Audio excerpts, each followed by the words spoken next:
काय समस्या अमरावतीतील लोकांनी वाचून?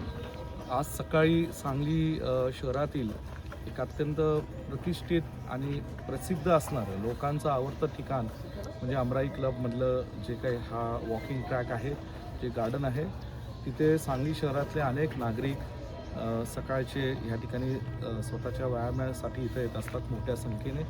आणि इथे आज नागरिकांशी संवाद सकाळचा हा केल्यानंतर खूप काही गोष्टी लक्षात आल्या की सांगली शहरामध्ये अमराईसारखे जे गार्डन्स आहेत, वॉकिंग ट्रॅक्स आहेत, तिथे खूप काही करण्यासारखं आहे. आणि गेल्या काही वर्षांपासून दुर्दैवाने अमराईच्या या गार्डनमध्ये विकास होऊ शकला नाही. इथे वॉकिंग ट्रॅक आहे, लाईटच्या समस्या नागरिकांनी मांडलेल्या आहेत. आणि खरं तर आज त्या सगळ्या लोकांच्या भावना ऐकल्यानंतर आम्ही त्यांना शब्द दिलेला आहे की महाविकास आघाडीचे आमचे हे नगरसेवक निवडून आल्यानंतर जी पहिली आमसभा होईल, जी पहिली बैठक होईल, त्या बैठकीमध्ये प्रभाग 10मध्ये जिथे अमराई क्लब येतो, त्या अमराई क्लबचं एक गार्डन येतं, त्या गार्डनच्या सगळ्या नागरिकांच्या सकाळी इथे व्यायामासाठी येणाऱ्या नागरिकांच्या सगळ्या समस्या मांडल्या जातील. आणि आमचे नगरसेवक इथे लाईटची व्यवस्था असो किंवा उत्तम नव्याने करणारा वॉकिंग ट्रॅक असो, या दोन्ही गोष्टी बाबतीत जातीने लक्ष घालून लवकरात लवकर हे वॉकिंग ट्रॅक आणि लाईटची समस्या सोडू. नशेखोरी आणि गुंडगिरी किंवा गुन्हेगारीवर तुमचा प्रमुख अजेंडा प्रचाराचा राहिला, पण रात्री पुन्हा एक मर्डरची घटना घडलेली आहे शामरावनगरसारख्या भागामध्ये. जरी राजकीय संबंध थेट नसले तरी निवडणूक काळामध्ये या सगळ्या घटना घडत आहेत. मुद्दा असा आहे की कायदा व्यवस्थेला आज कुठेतरी सांगलीमध्ये कोण दादच देईना अशी अवस्था झालेली. आणि जी तरुण पिढी सांगलीतली जी नशेखोरीकडे दुर्दैवाने वळत चाललेली आहे, त्याचं कारण म्हणजे सांगलीमध्ये उद्योग नाही, रोजगार निर्मिती होत नाही आहे, शासनाचं धोरण सांगली शहराबाबतीत स्पष्ट नाही आहे. सातत्याने आम्ही विमानतळाचाही विषय मांडत चालवलो आहे, त्याच्या बाबतीत शासनाची काही ठोस भूमिका आम्हाला दिसत नाही.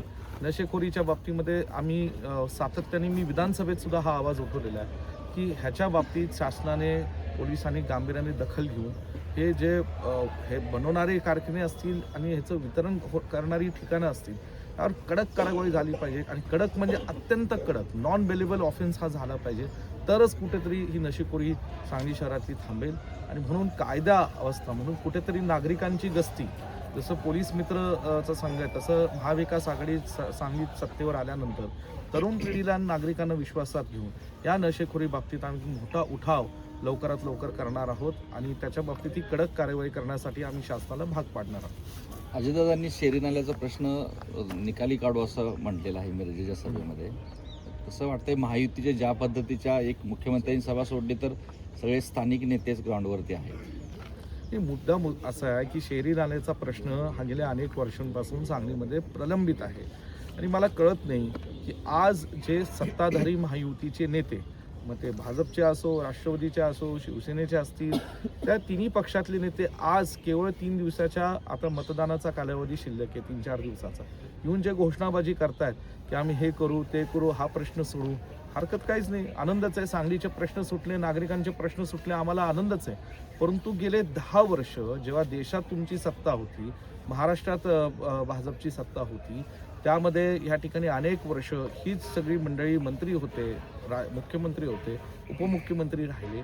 इथं विद्यमान आमदार हे भाजपचे आहेत, 1 वर्षापूर्वी खासदार हे भाजपचे होते. मग त्यावेळेस हे सांगली शहरातले प्रश्न का सुटले नाहीत? त्यावेळेस या लोकांनी, लोकप्रतिनिधींनी, ह्यांच्या नगरसेवकांनी का शासनाकडे जाऊन ठोस भूमिका घेतली नाही की याच्यावर तातडीने कार्यवाही करा, ह्याला बजेटची तरतूद करा? ते काही केलं नाही. आणि आता इलेक्शन तोंडावर असताना केवळ 3 दिवसात येऊन घोषणाबाजी करायची की आम्ही हे करू ते करू, अमुक निधी देऊ, हे या फसव्या राजकारणाला सांगलीकर बळी पडणार नाही. निवडणूक लागल्यानंतर जो उमेदवार आहे त्याला नंतर तडीपार केलं जातं, जो उमेदवार आहे त्याला नंतर. हे यंत्रणेचं अपयश आहे का काय नेमकं असं बघता तुम्ही?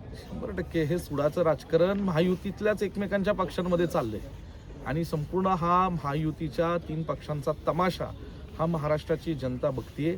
आणि किती म्हणजे एकमेकांच्या मांडीला मांडी लावून तुम्ही कॅबिनेटमध्ये बसायचं आणि इलेक्शन आलं की नाही ते आरोप तुम्ही तुमच्या एकमेकांवर करायचे, तुमच्या कार्यकर्त्यांनी सुद्धा महायुतीच्या नेत्यांवर आरोप करायचे. आणि हे आज संपूर्ण हा तमाशा जो चालू आहे हा महाराष्ट्राची जनता दुर्दैवाने बघतीये.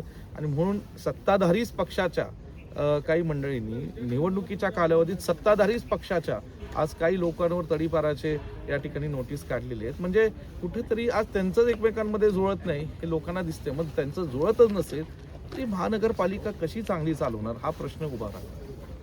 थँक्यू.